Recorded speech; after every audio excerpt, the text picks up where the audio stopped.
I'm a freelance writer. I make my money writing movie reviews and website articles.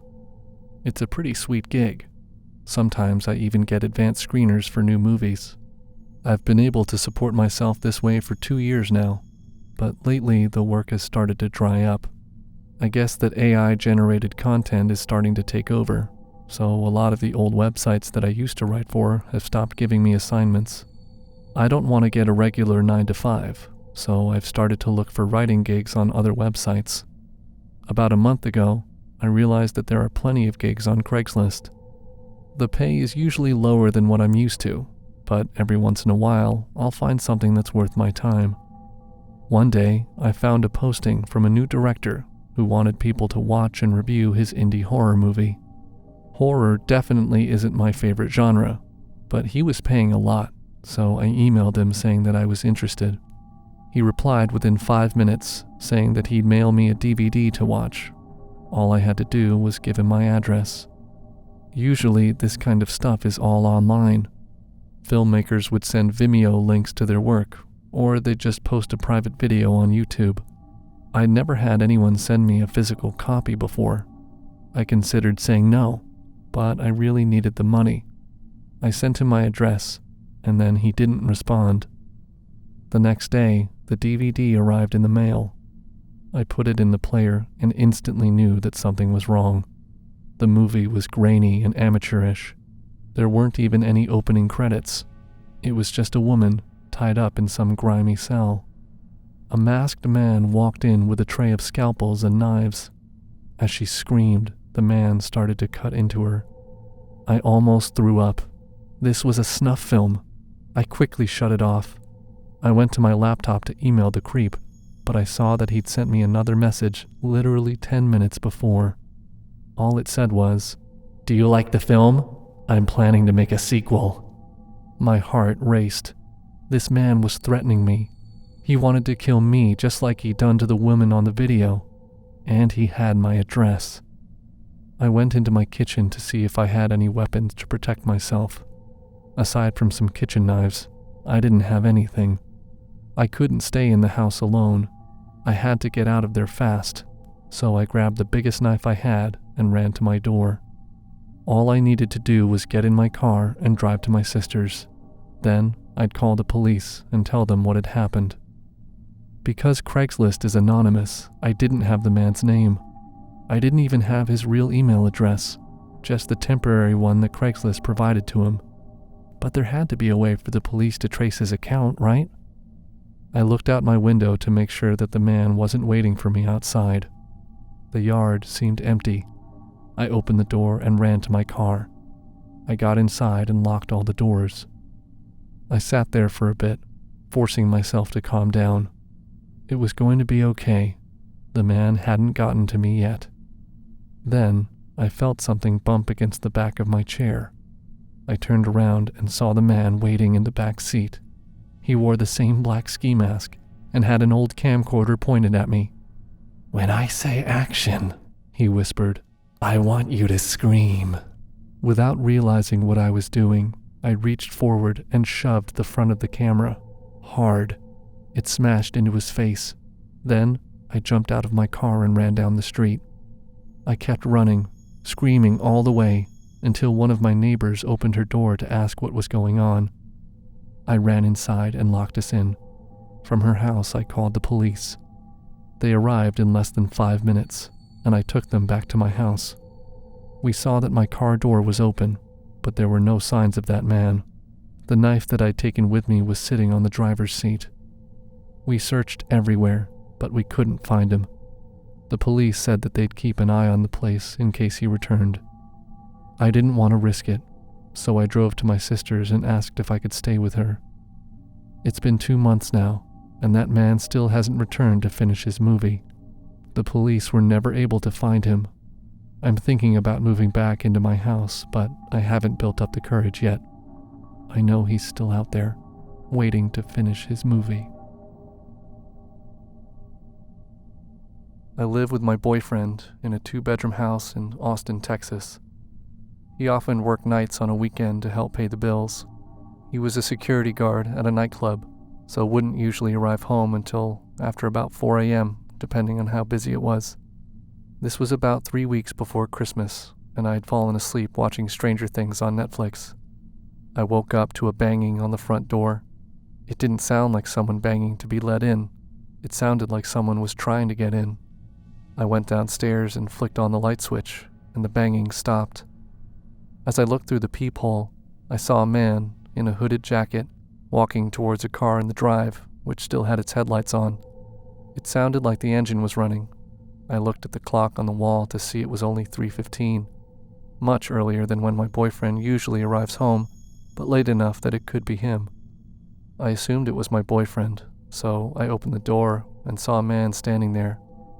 "Carl, is that you?" As I called out, the man started sprinting right towards me. I slammed and locked the door. Whoever it was now knew I was home, and potentially home alone. They started to bang on the door.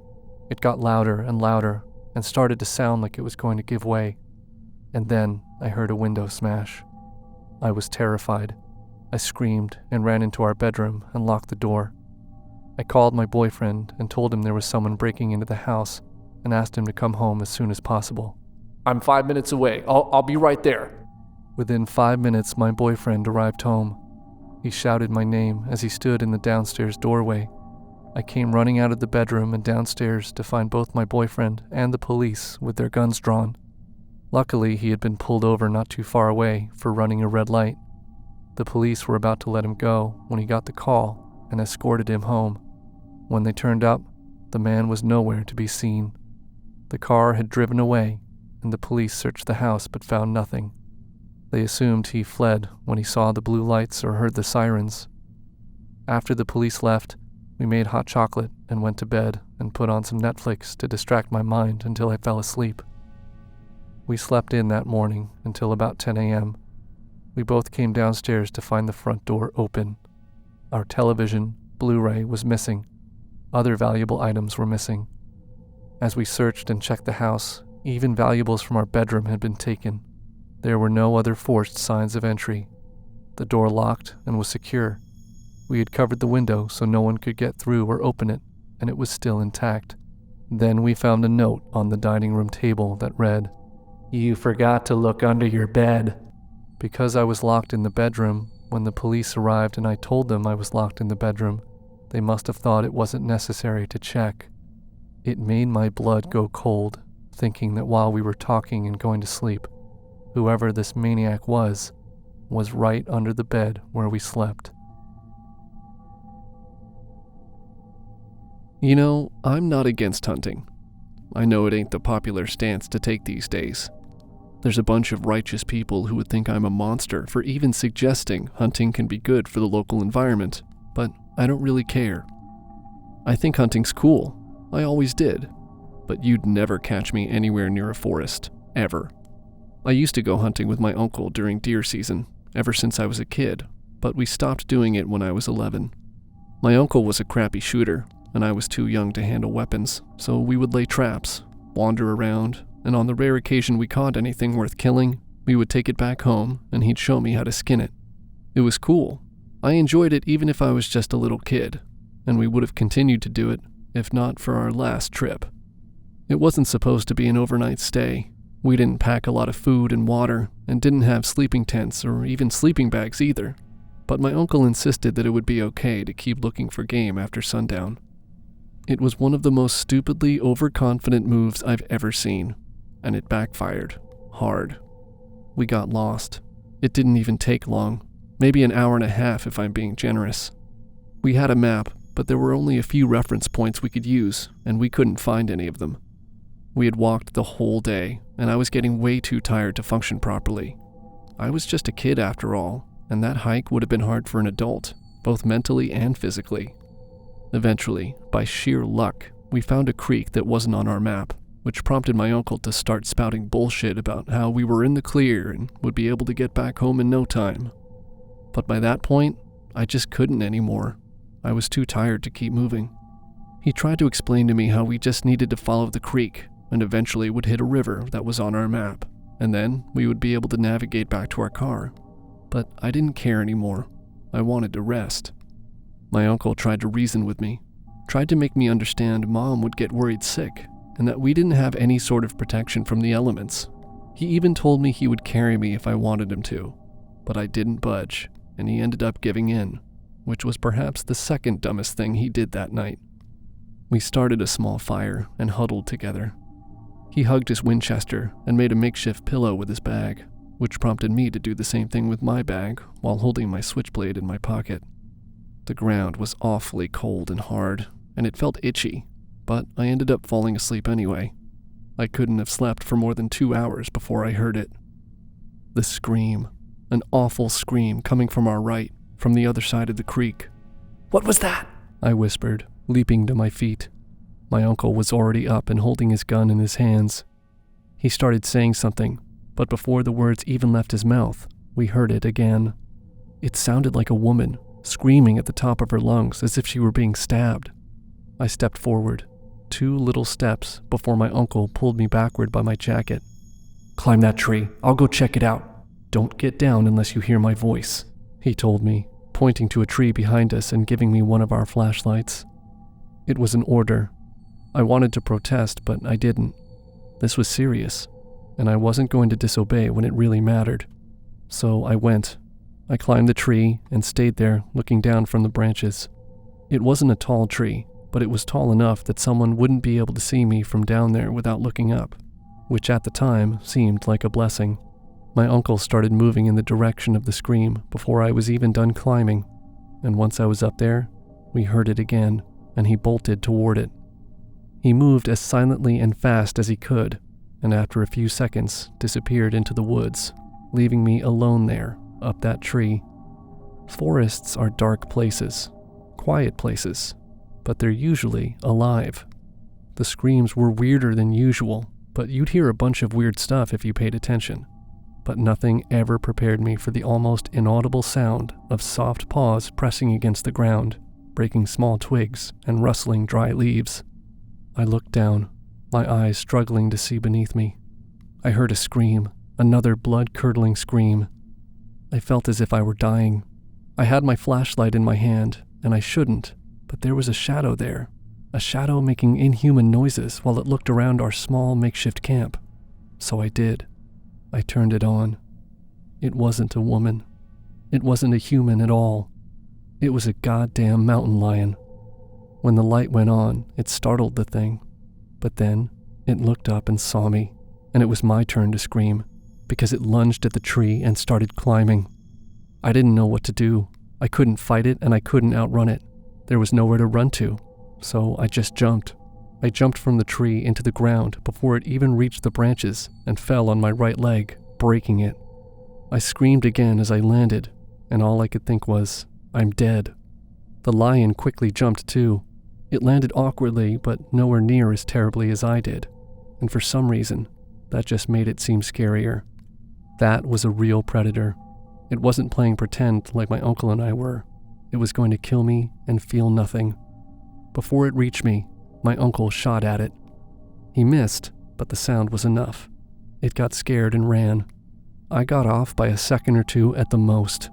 It would have pounced on me, and I doubt I'd be able to recover, even if my uncle killed the thing. Needless to say, we didn't go back to sleep. My uncle carried me up the creek until we found the river, and then to our car. He took me directly to the hospital, and I just never went to the forest with him or anyone again. I don't want to, and whenever someone asks me why, I just tell them the truth. There are killers there. When I graduated from high school, I made an agreement with my parents that since I wasn't going to college, that I didn't want to spend all summer working full-time. Instead, I opted to do DoorDash for some extra cash and to put money back for when I left, or just for my own smaller bills. On Friday, I decided to schedule myself to deliver since my plans had fallen through earlier that day, and it beat just sitting in my bedroom. I scheduled my shift to start at 1 p.m. and set the location to be towards the downtown portion of my city. I figured things would be fine, considering it's well lit and it's always busy. I didn't take into consideration just how dangerous people could be, even in seemingly innocent places. The first half of my deliveries went smoothly enough. The tips were good and the customers were nice enough.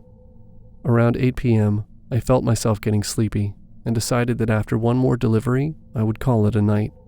I crossed my fingers and hoped for the best. It took a few minutes for my phone to ping with a notification, and I saw that the guaranteed pay was $50. Of course, I did a double take and hesitated, waiting for the miles to load. I thought for sure that with a payout like that, I would end up driving several miles out of my radius.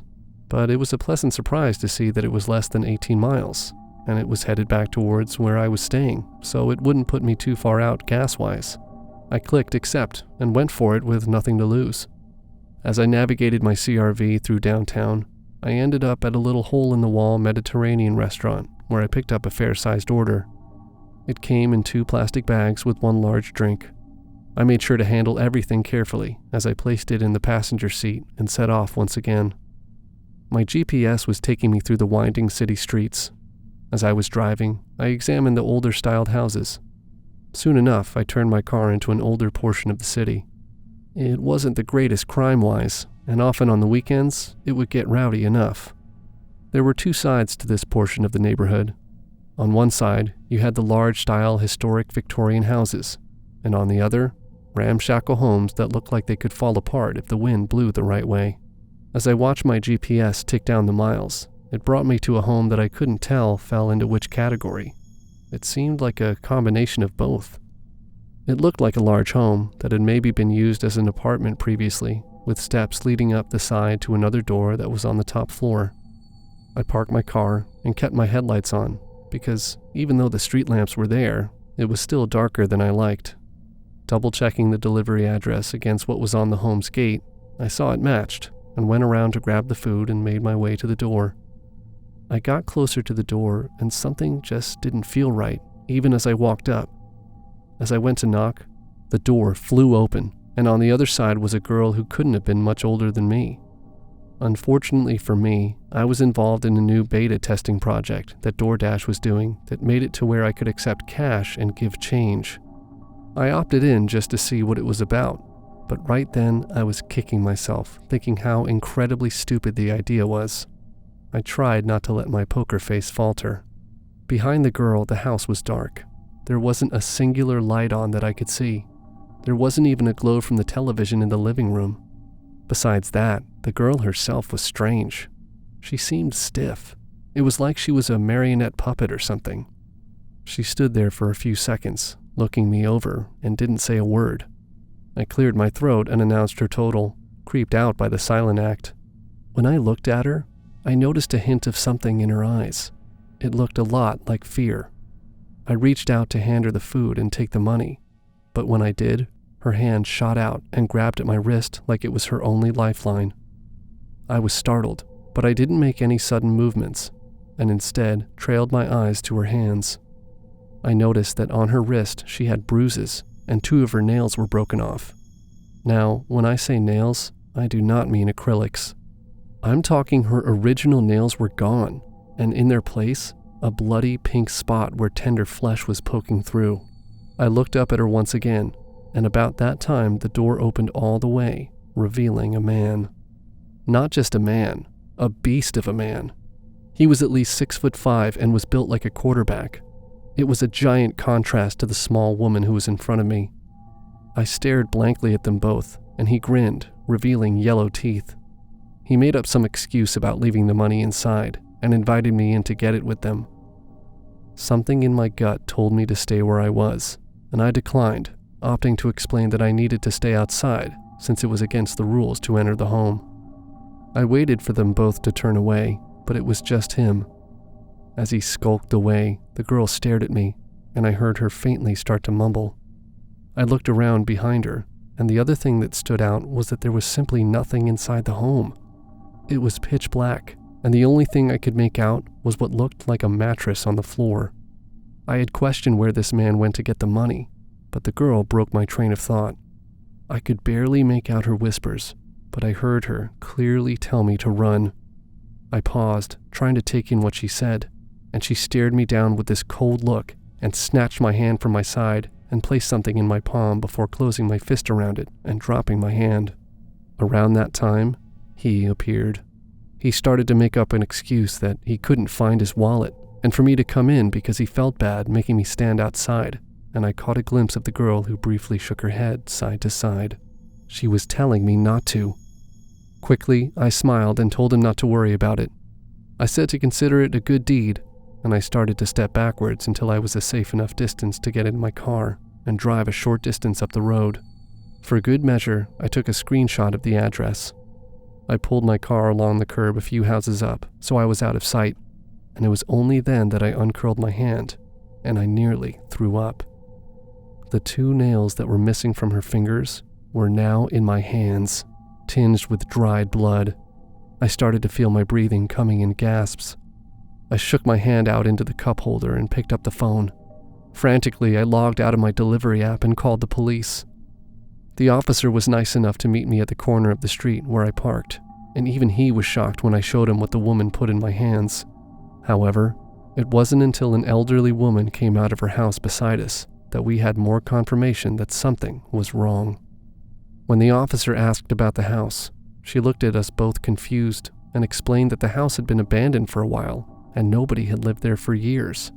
Things started to register for the officer, who called for backup. The officer took my information down and told me that I was free to go, and he would call if I was needed. The elderly woman, also with her interest piqued, watched as he got in his cruiser and headed to the home. When she saw me hesitating, she invited me inside for a bit to explain to her what happened. Honestly, I think she was just as nosy as I was, because by then, I was invested. I sat in her home for an hour, and all at once, sirens flew by her front window. At least 5 cars in a row, followed by an ambulance. I finally left after that and headed home. I was curious what happened all that night, and the next day, the officer called me. He let me know that the home I went to wasn't meant to have someone living there. The 2 people there turned out to be a 20-year-old woman and her estranged husband. They had hit a rocky patch, and she was leaving him. He wound up taking her after he lured her to talk about the divorce.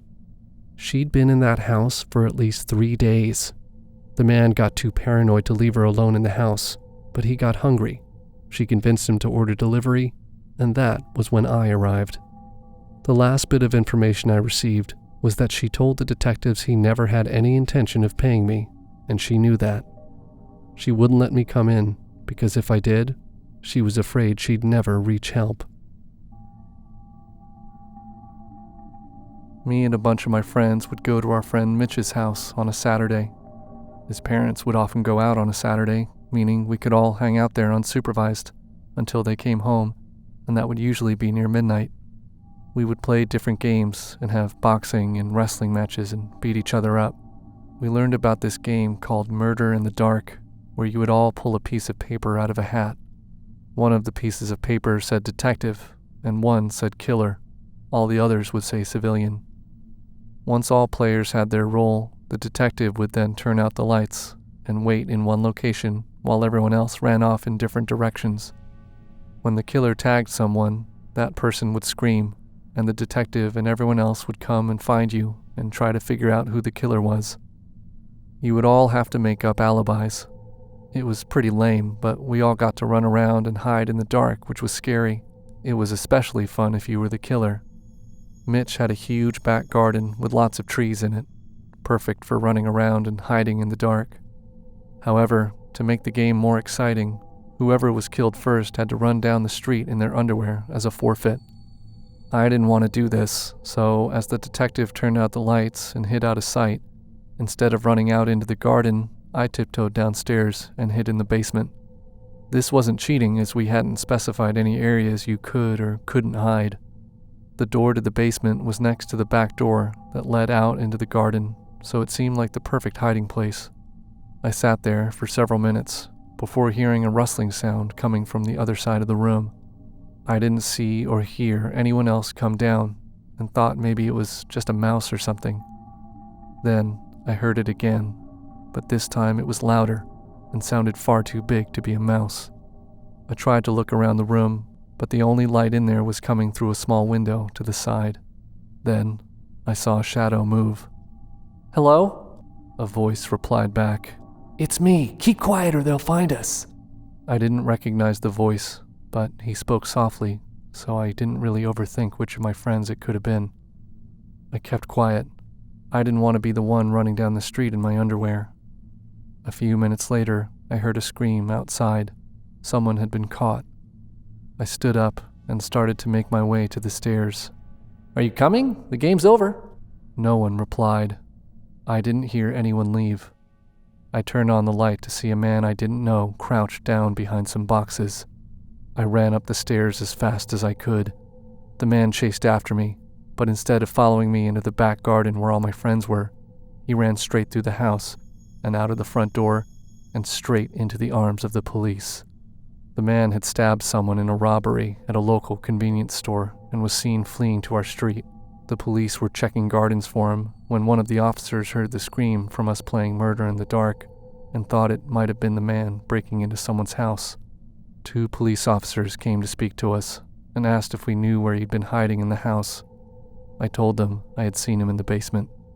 They found a knife in an old toy box that had fresh blood on it. Hide and seek used to be my favorite game to play with my neighborhood friends growing up. We would spend hours and hours devising the very best hiding spots all around our respective houses, and eventually around the whole neighborhood. One time, as I was scrambling to find a new hiding spot in my house before the assigned seeker had finished counting, I realized that all my usual hiding places felt like old news. Behind the curtains, under my sister's bed, in the cabinet under the sink, they all suddenly seemed like mediocre hiding spots, and I didn't want to be mediocre. So I'm panicking because the seeker is so close to finishing his counting, and I'm still right in the open, standing in the living room. At the last moment, I notice the door to the garage is open when it's usually supposed to be closed, and while it had never been strictly off limits, hardly any of us ever hid in there on account of my dad saying it wasn't a playground. I slip into the garage just as the seeker yells, "Ready or not, here I come," and I haven't hid yet. I'm just kind of standing in the middle of the garage, looking around to see places where I can hide. I spot the chest freezer humming idly in the back corner of the room, and I run towards it as quietly as I can and climb inside. Inside the freezer, the world is deadly cold and pitch black. After several minutes and hearing my friends scream as they're found, I hear the seeker turn the doorknob and step into the garage. He paces from one side of the room to the other. I can imagine his eyes scanning every inch of the wall space. He opens the cabinets in which my mom keeps the linen and spare towels. No one there. I hear him taunt his prey, yelling, "I'll find you," in a sing-songy voice. But eventually, I hear the seeker leave the room again and his footsteps pattering elsewhere. I breathe a sigh of relief. At this point, I'm getting cold, but I hang on a few more minutes in case the seeker returns or is listening at the door for me to emerge. I remember how, for a moment, I worried that the seeker had merely pretended to leave the room, as that's the kind of thing I would have done. After enough time had passed without any signs of the seeker returning to the room, I pushed the chest freezer's icy lid up. No movement. I tried again, pressing my entire body weight against the lid, even managing to plant my feet firmly on the bottom of the box and using my knees to push the lid upwards. Nothing again. At this point, my mind is fully racing, my imagination providing details of all the ways I would die. Would I freeze? Would I suffocate? Keep in mind also that I'm only something like 8 years old at this point, which means my imagination is wild and my strength sorely underdeveloped. I start to yell, "I'm here! Help me! I'm trapped!" But the echo of my cries went unheard. I shiver and feel tingling all over my arms, legs, and neck as I begin pounding at all the sides of the freezer. I bet they were bright red at that point, but the thing is that in the pitch darkness of a closed freezer, there's absolutely no way to tell. It felt like I was trapped for hours. Periodically, I banged on the walls and tried to rock the entire structure, but it's no use. My mind eventually lulls, and I close my eyes, fully certain that I am about to die. I wake up in an ambulance stretcher, with a mask over my face feeding me oxygen and a mass of blankets covering my body as paramedics take me off to the hospital. To this day, I have nightmares in which I'm locked in a cold, minuscule room, and it's safe to say I panic in confined spaces. I know that if my father hadn't come home and found me when he did, I probably wouldn't be here to share my story. I recently visited a hotel just outside of Wisconsin. I was to attend a very important business meeting, and the location was a 4-hour drive from my home. As the meeting started at 9 a.m., I thought it would be more practicable to stay over somewhere the night before so I could be close to the venue. I arrived and checked into the hotel early in the evening. I was hungry after the drive, so I went and put my bags in the room and made my way to the bar to get myself some food and a drink.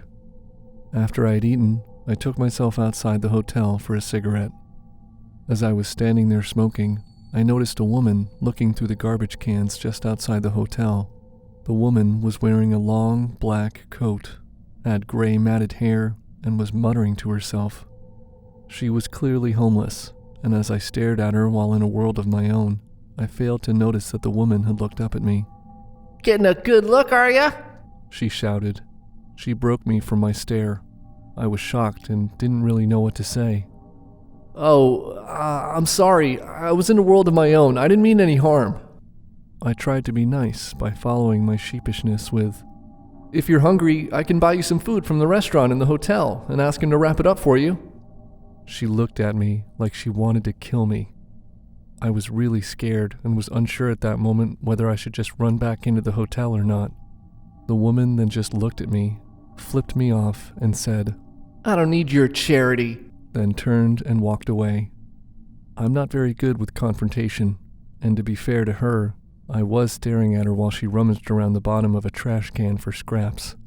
That can't be good for anyone without having some stranger stare at you as you do it, so I understood her attitude. I went back inside for another short glass of wine, and then made my way to my room. It wasn't the quietest of hotels. There was banging from the room above, people chatting in the hall as they walked by my room. I think the guy next to me must have had his hearing aids switched off and not realized his TV was that loud. Anyway, I got undressed and climbed into bed, and I soon fell asleep. I woke up in the middle of the night. Things seemed calmer. The traffic in the hall seemed to have quieted down. The room next door must have switched off their TV, but as I listened, I could hear a faint banging sound, almost like a closed fist hitting a window pane repeatedly. I put it down to one of the neighbors and tried to get back to sleep. On and on, the banging continued. I switched on my bedside lamp, and the banging stopped. Almost instantly, as if my light disturbed someone. I went and checked the front door, but no one was there. The hotel was a non-smoking hotel, and I was desperate for a cigarette, but really didn't want to risk running into the trash lady at the entrance. I went out onto the balcony and lit up, smoking as quickly as I could so I didn't get caught. I heard the same banging sound from earlier. This time, it was much louder. As I looked over the balcony, the woman from the trash can was bent over and banging her head on the hood of a car just outside my room. I was only 1 floor up, so she wasn't that far away from me. Then, she stopped. Without me making any sound, she stood up, turned, and glared right at me with this evil smile. I jumped back, hoping she wouldn't see me, but there was no chance. I then slowly and quietly made my way back into my room. She was creepy as hell. I soon fell asleep, and again I was awoken to the sound of banging, but this time it was much louder and much closer. Then I realized it wasn't coming from the door. It was coming from the balcony. I slowly got out of bed and pulled back the drapes to see the woman standing just on the other side of the window.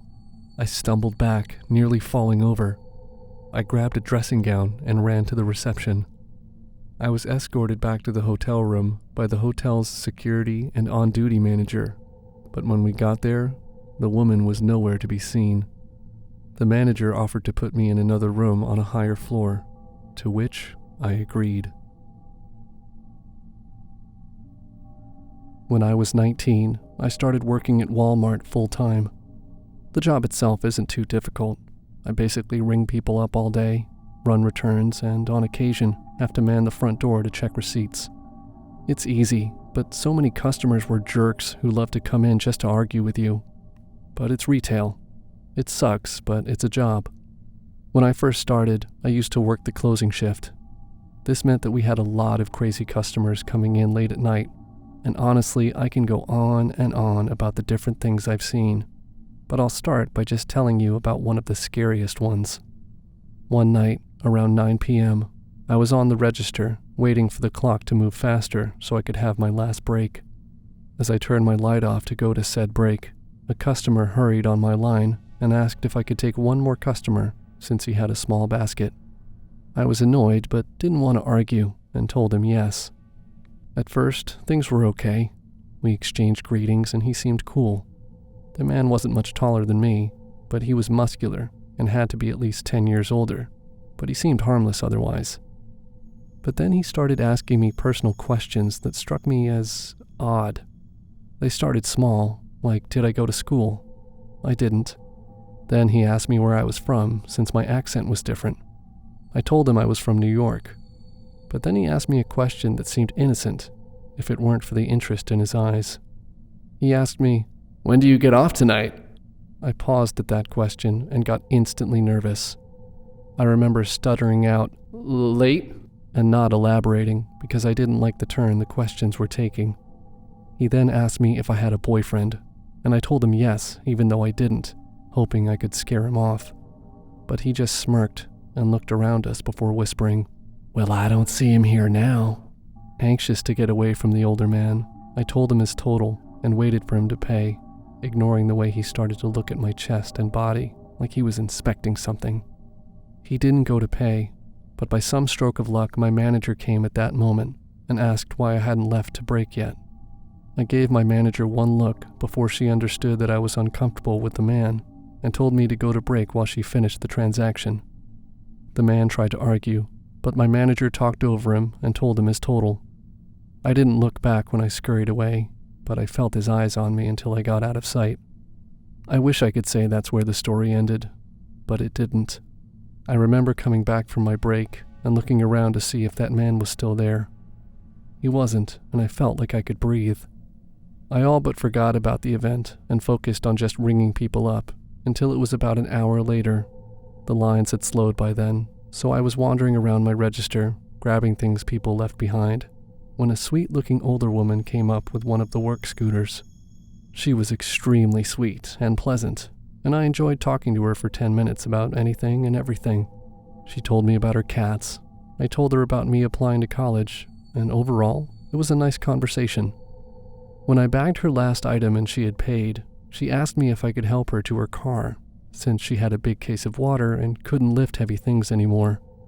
And even though it was late and the parking lot was scary at night, I didn't want to let that sweet woman struggle by herself. I did try to see if there were any guys or cart pushers who could help her, but late at night they had all gone home.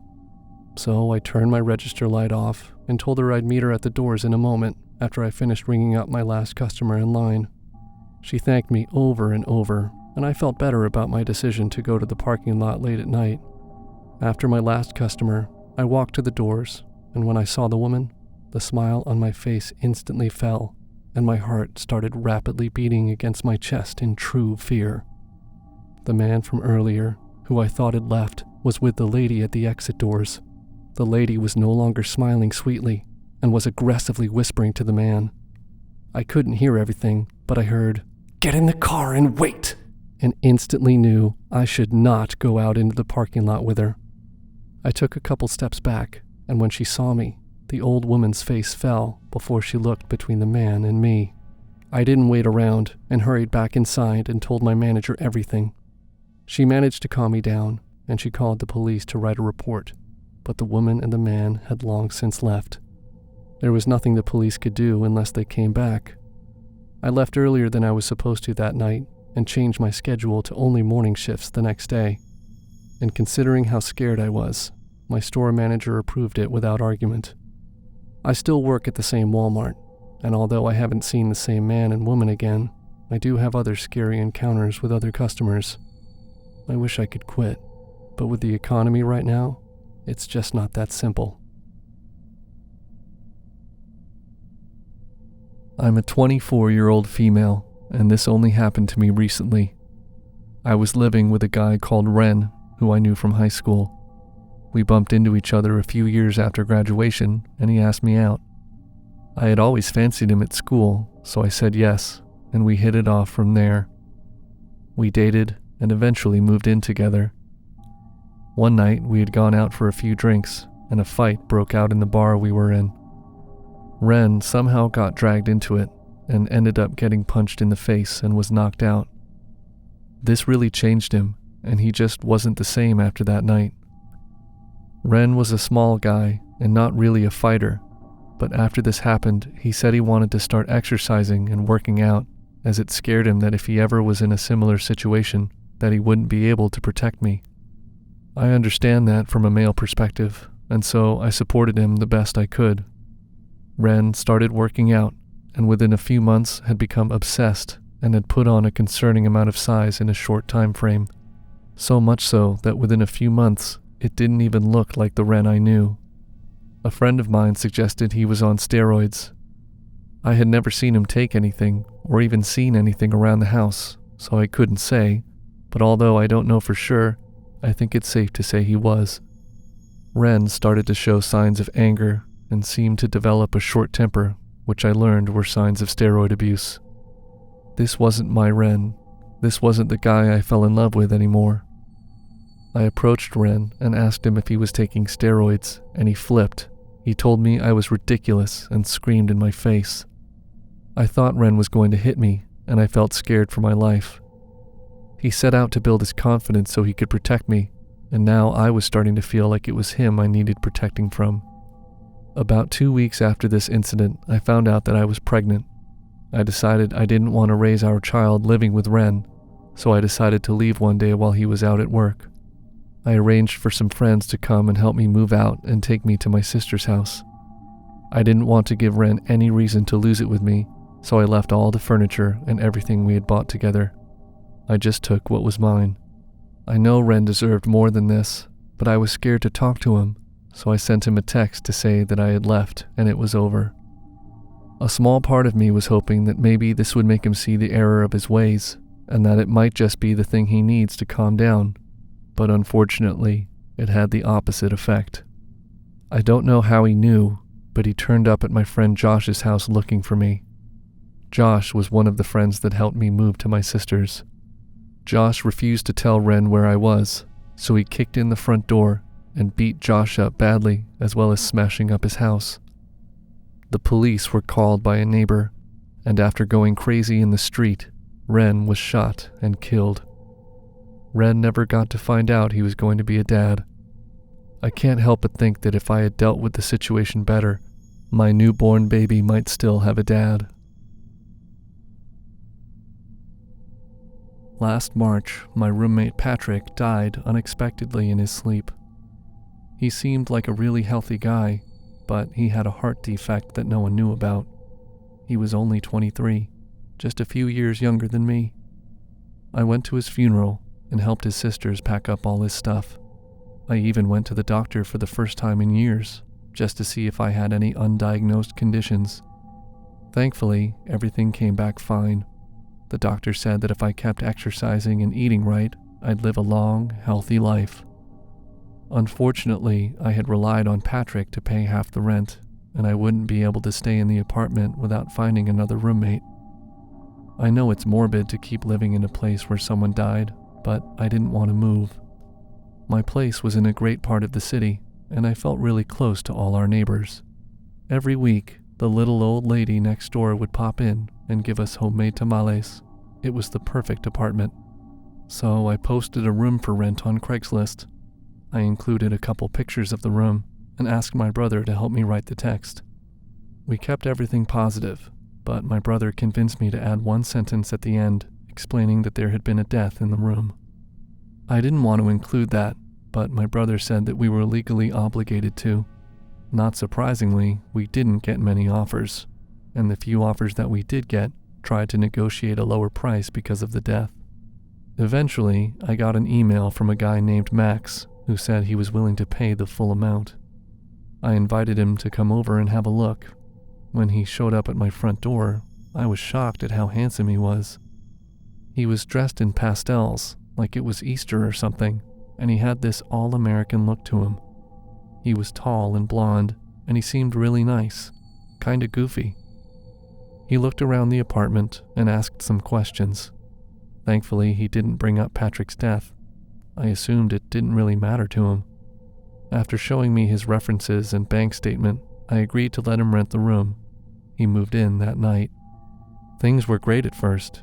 He asked me about my job and my family, and he told me a little bit about growing up in Utah. Honestly, I really liked the guy. On the third night, though, he asked if we could watch a movie together. I said sure, and he picked an extremely graphic horror movie. It was not the kind of movie I expected him to like, and the worst part was, he kept laughing at all the bloody death scenes. Then, when the movie was over, he finally asked me about Patrick. I kept things simple, saying that he died peacefully in his sleep, and Max dropped the subject. After that, he spent more and more time in that room. Our walls are pretty thin, and I could hear him walking around at night. Sometimes I could hear him muttering to himself. This went on for about a week, until one day, when I got home early and I found the apartment empty. I called out for Max, but he didn't answer. I figured he was out for the day. But I noticed the smell of smoke coming from his room. I worried that something was wrong, so I knocked on his door. When he didn't answer, I got my extra key and opened it. What I saw inside made me gasp. All the walls were covered in strange, satanic-looking markings. A pentagram had been painted on the floor, and at the foot of the bed, he'd set up some kind of shrine with a photo of Patrick at the center. It was surrounded by black candles, all burning. What was going on? Was Max in some kind of cult? I rushed in there, careful to step around the pentagram, and blew out the candles. Then, I closed and locked the door. I stood in the living room for a long time. I had no idea what to do. Max didn't do anything illegal, so I couldn't call the cops. But I also didn't want to live with someone like that. I decided to sit on the couch and wait for him to come back and explain himself. I didn't have to wait long. I heard the door open and Max came in, smiling as usual. "Max," I said, "I saw what you did to the room. You didn't blow out the candles, did you?" he asked. I nodded. His smile instantly disappeared. I'd never seen someone change so quickly. One second, he seemed normal, and the next, he looked completely unhinged. He charged toward me, screaming that I'd ruined everything, that he'd have to start all over. He got right up in my face, and I worried that he'd attack. Then, he stopped. His expression got weirdly calm, and he said, "That's okay. I guess I'll have to start all over, at another death site." "What do you mean?" And he dove for me. I don't know where the dagger came from, but he had it in his hand. He tackled me to the floor and held the blade right over my face. I don't remember what I said. I probably just screamed for him to stop. I knew that he'd been doing some kind of messed up devil worship thing on the spot where Patrick died, and now he was going to kill me and do it all again. I couldn't let him do that. He drove the knife toward me, and I tried to push him away. He was strong, really strong. He was about to stab me when our neighbor walked by the still open front door. She had brought homemade tamales to share with us. She saw Max on top of me and screamed. Max dropped the knife, shoved her out of the way, and ran away. After that, I never saw him again. I cleaned up his room, changed the locks, and prayed that he was gone forever. I still don't know what he was trying to do in Patrick's room. Honestly, I don't want to know. When I was a freshman in high school, I used to do odd jobs for extra cash. I used to get made fun of by my friends for babysitting, since I was a jock-looking tough guy, but cash was cash, and the kids I watched weren't too bad. The summer after my freshman year, I was approached by the mother of one of the kids I babysat for. She was taking her family on vacation and wanted to know if I could house sit. She told me she had a cat that I'd never seen since she was shy and had a couple of plants that needed to be misted with a spray bottle a couple of times a week. It was easy money, and the homeowner allowed me to sleep over and have some friends stay some nights to keep me company since it was my summer break. Since my parents weren't the best, I was desperate for a safe place to sleep. At first, everything was fine. I woke up, left food out for the cat even if she never ate, misted the few plants, and then went about my day. I worked out in their indoor gym, another perk, and then at night I ordered pizza and played video games all night. But then, about 5 days into my stay, something odd happened. I had just gotten off the phone with the homeowner when the bell rang. It was late into the night, but I assumed it was maybe my girlfriend who finally had a moment to come over to stay the night with me. But when I opened the door, it was a delivery man with a pizza. I told him I didn't order a pizza, but he told me my client had paid for it already. When I opened the pizza box, it was my exact order. I was creeped out at first, until I remembered I told my client I was going to order a pizza. And since the place I ordered from was the closest shop and was one of their most popular pies, I didn't think anything of it. The next day, I invited my friends over for a movie night when I burnt my hand making snacks. I got a text a second later from the homeowner saying, "Forgot to mention, in case of an emergency, there's a first aid kit under the kitchen sink." At the time, I didn't think anything more of it. I guess what they say about guys not reading signs was right. That night, the house was freezing. The owner called me in the middle of the night and asked me to take out the laundry in the dryer. I did as she asked, and luckily for me, the laundry room had plenty of extra blankets folded, so I grabbed one. Flash forward to the next day, and my friends were staying the night, and, surprise, 10 pizzas were delivered. I told my friends, and they all were understandably creeped out. My best friend at the time assured me that I must have mentioned them coming to my client when I was on the phone earlier. We spent the entire night drinking, eating pizza, and watching cheesy horror movies like we were at a summer camp that none of our families could afford. But then, a couple of days before the family was coming home, I got a text I couldn't ignore. I had just gotten out of the shower and forgotten that I had run out of clean towels. I eyed my dirty t-shirt for a moment, debating on using it to dry off or just to put my clothes on while I was still wet, when my phone buzzed with a text. A text that said if I needed more clean towels, they would be in the closet in the guest bathroom. Yeah, I was dense, but I wasn't that dense. I quickly grabbed a towel and hurried to get back to my own house for the night. My client texted me the same day, asking me if anything was wrong. I ignored the message, but the next day, after I changed out the cat food that was still full, the owner asked if I was staying the night. I ignored the messages. When the family was back, I went over to collect the last of my pay and to tell them I couldn't babysit for them ever again. I was going to make up some BS excuse like I wanted to focus on my grades. I saw the little girl first, so I asked her if she missed her cat. She frowned at me with a confused expression and said, "We don't have a cat, silly." I stood, frozen, and didn't know what to say, so I asked about the plants I was misting, and she laughed, telling me that they were fake and that her mother had just bought them the week before. Putting everything together, I left their place without saying another word. I felt bad, but I could not see her mother, knowing that she lured me to her home with a fake story just to, watch me? I found the rest of my pay for house sitting in the mailbox along with a note, but I threw the note away, not wanting to read what the little girl's mother had to say. And, too embarrassed and unsure what to do, I stayed quiet and didn't say anything to anyone, not even my girlfriend. Still, I haven't been back to that house, and I no longer house sit, not knowing if I'm watching or being watched.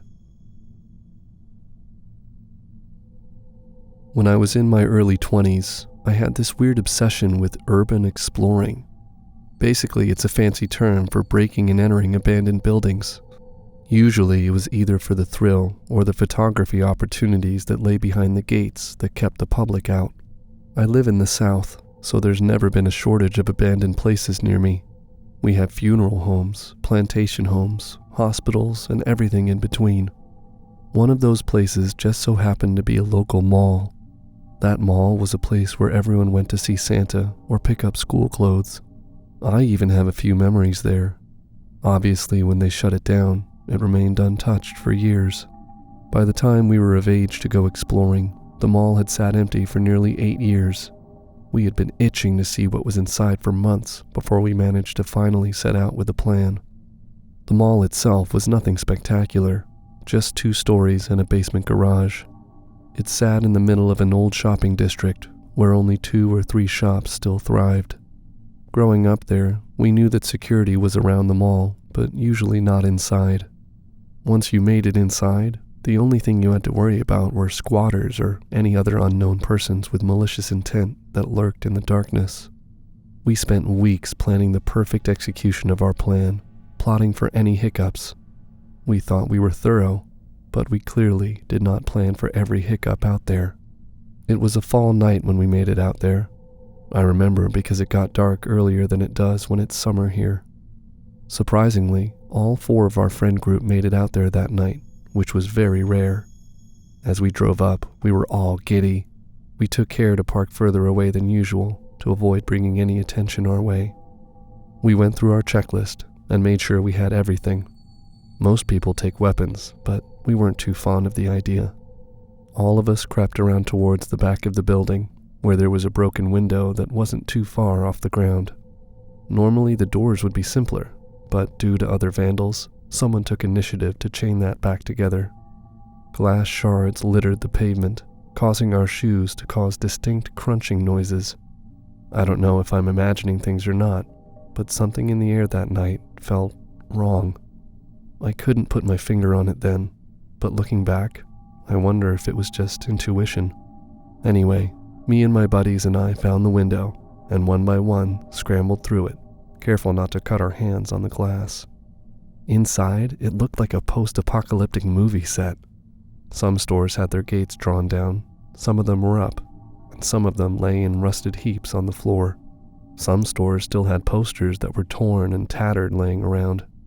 It gave us all an eerie sense of foreboding, because in some spots, it looked like people just left one day and didn't come back. Trash was thrown around, graffiti littered the walls, and ratty sleeping bags were sporadically placed around. Once we all made it inside, we figured it was best to stick together. Being young and dumb, we naturally wanted to go check out the basement below the mall, where they kept excess stock. Something about going where nobody was allowed when it was in business. I'm pretty sure it had some creepy ghost stories attached to it as well. We started our venture down the steps and landed in a cavernous room that echoed in every direction. The only light we had was the flashlights we brought along.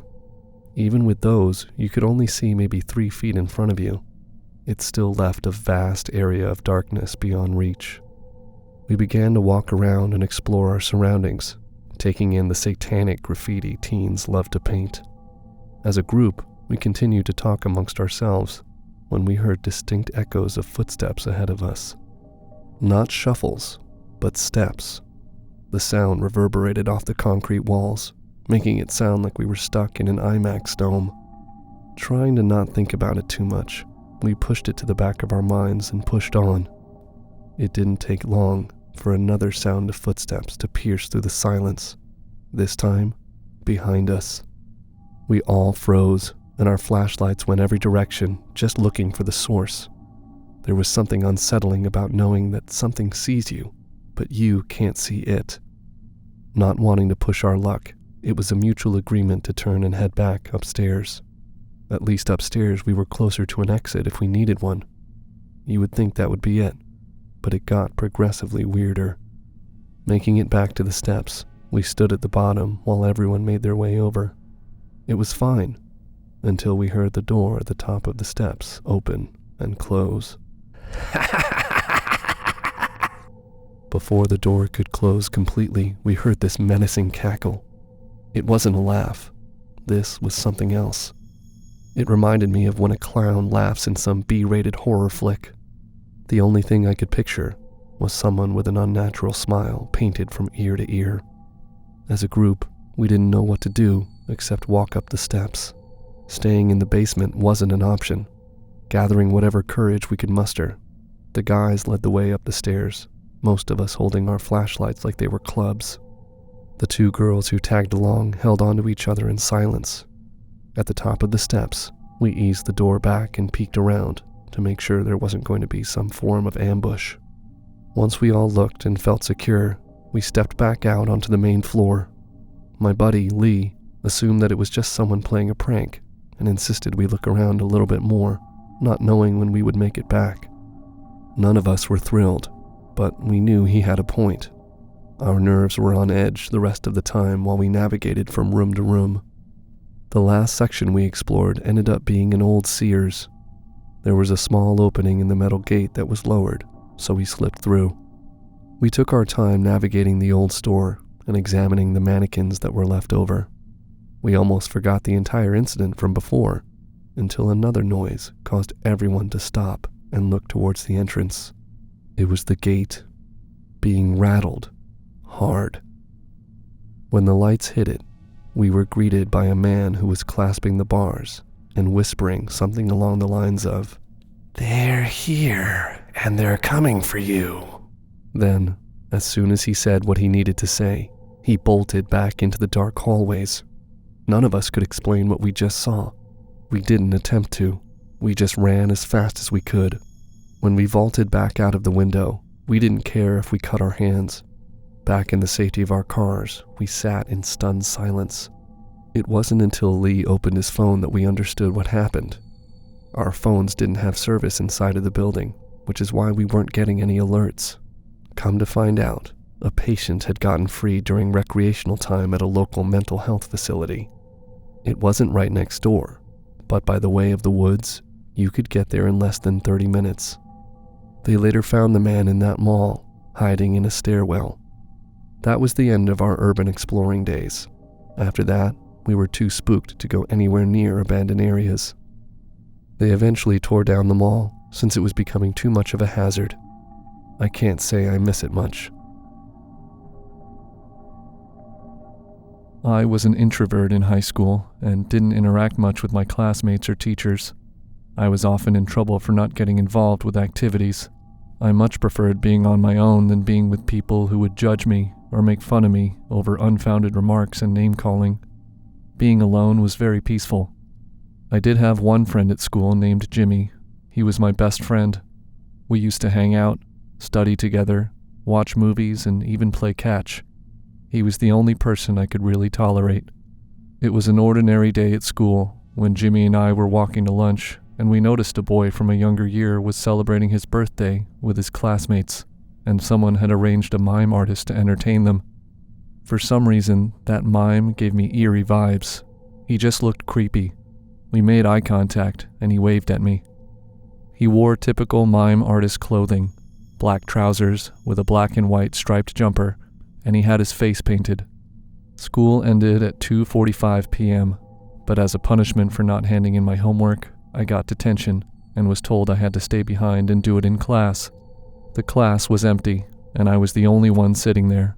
My teacher came to check on me and said she would be back in half an hour and expected my work to be finished.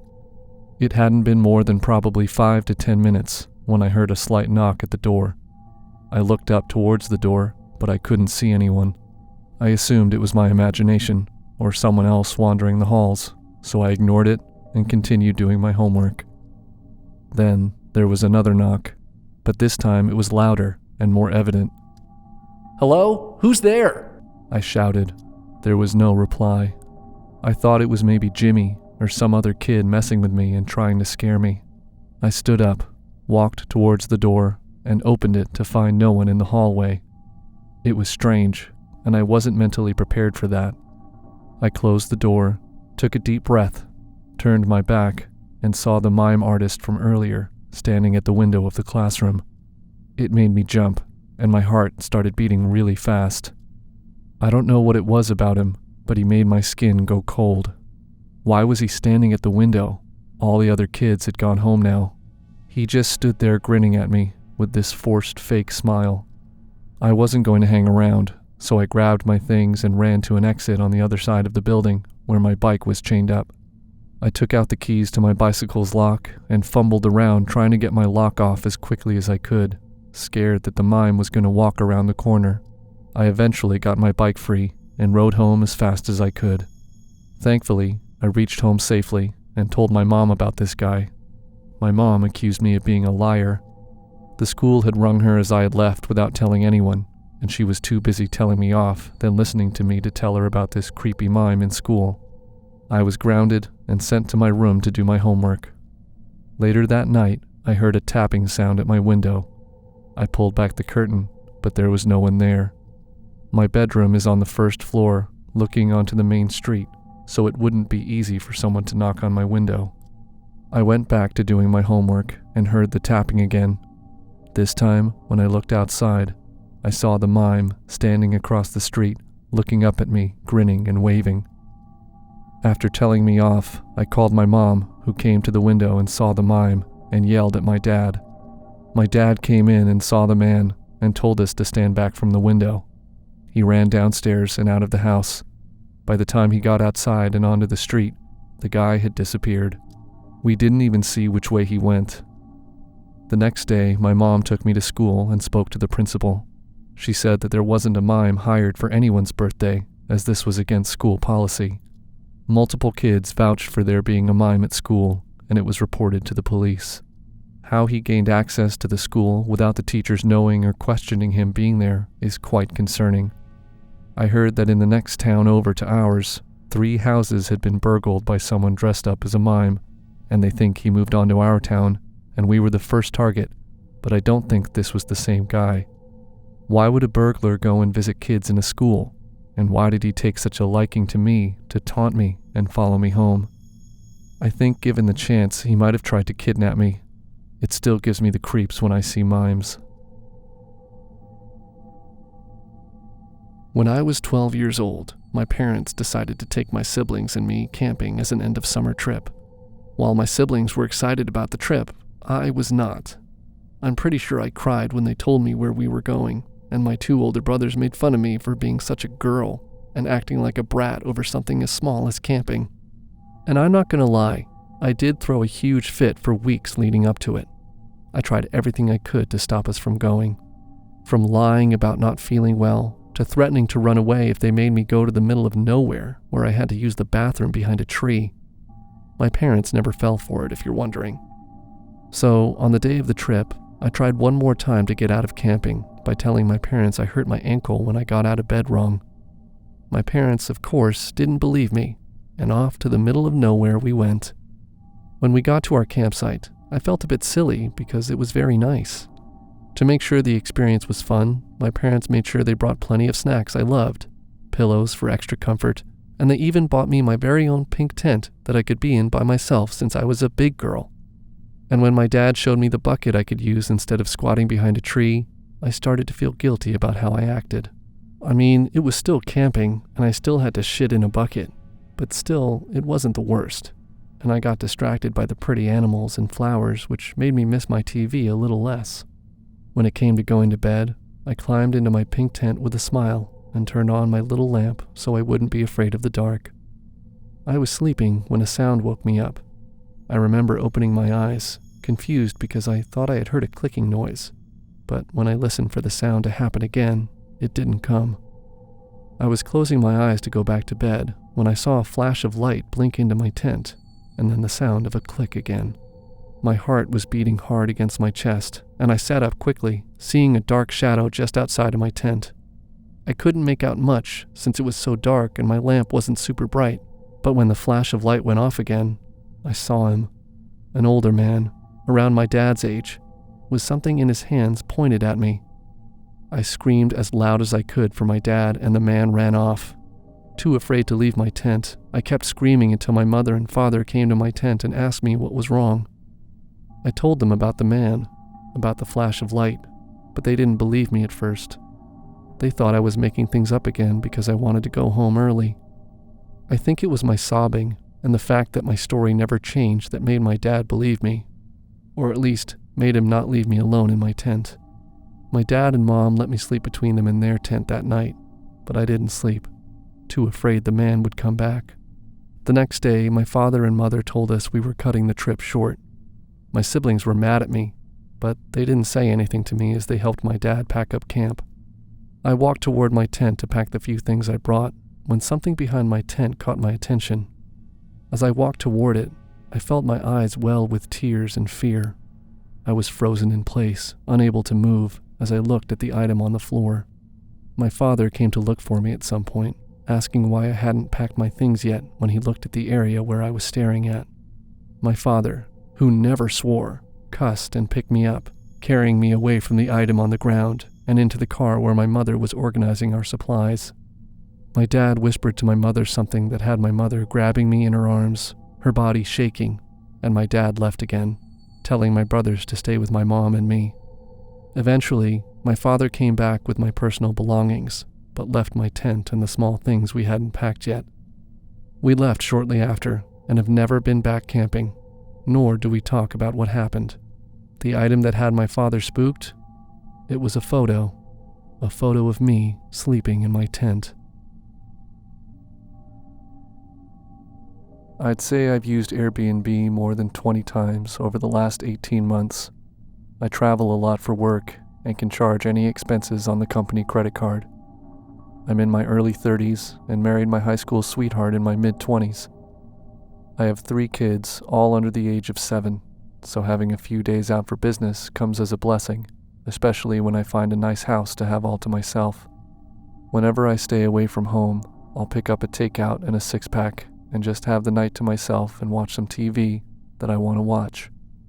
Other accommodations like motels can attract a lot of weird people looking to score at all times of night, so if I can find somewhere more secluded, then I like to take advantage. On this occasion, I managed to rent a little flat, which, although small, was very nicely kept and kitted out. It had a large TV, double bed, and home surveillance cameras around the exterior of the property. There was also a hot tub round the side of the property, which I have to admit was a key selling point to me renting this place. On my second night staying there, I arrived back after a full day of meetings. I'd picked up some Chinese food and a 6-pack on my way home, and when I arrived, I got straight into the hot tub. I don't know exactly how much time had passed, but I think it was probably close to an hour. As I sat there taking in the fresh air, I saw these 2 women walking across the grass between the houses, looking like they were all dressed up with nowhere to go. I couldn't help but glance over in their direction. I was probably being more obvious than I thought I was. I never was good at being smooth. They were laughing and started to wave at me. I waved back, and then one of the girls shouted over, "Room for 2 more?" "Yeah, sure, why not?" I jokingly replied. They stopped walking and then turned to each other and then started running over towards me. I never thought they would come over, and I really didn't want them to either. I'm a married man, and I love and respect my wife. As they got closer, I also realized that they were a lot younger than they appeared to be from afar. I made up some excuse that I had some food in the oven and would be back out in a minute, then went into the house as they got undressed to climb in. I jumped into the shower and then got dressed. I had to think of a way to get rid of them, so I turned off all the lights except for the spotlight where the hot tub was and left them outside.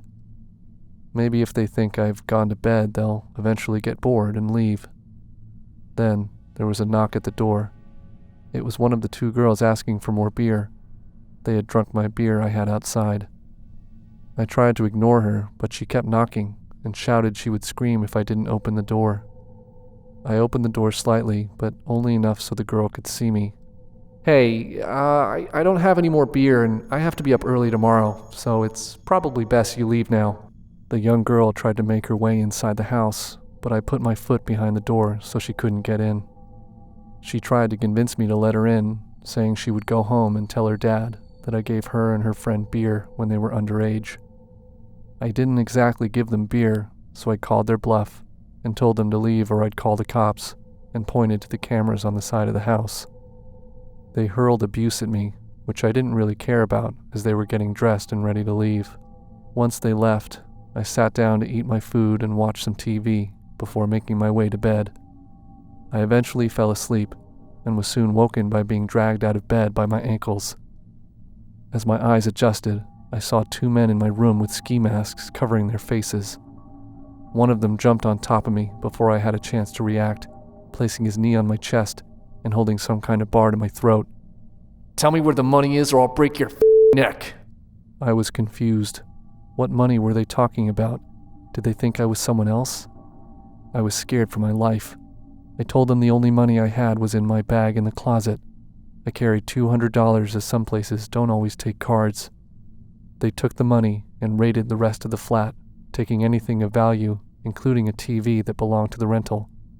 They weren't even there 5 minutes from me being dragged out of bed.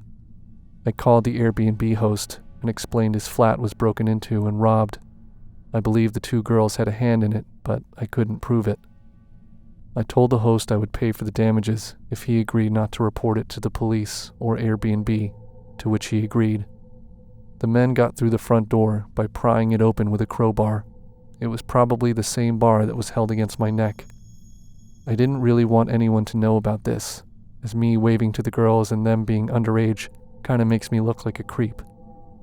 The damage cost me near $1,000, but it's worth it to not worry my wife or risk losing my job.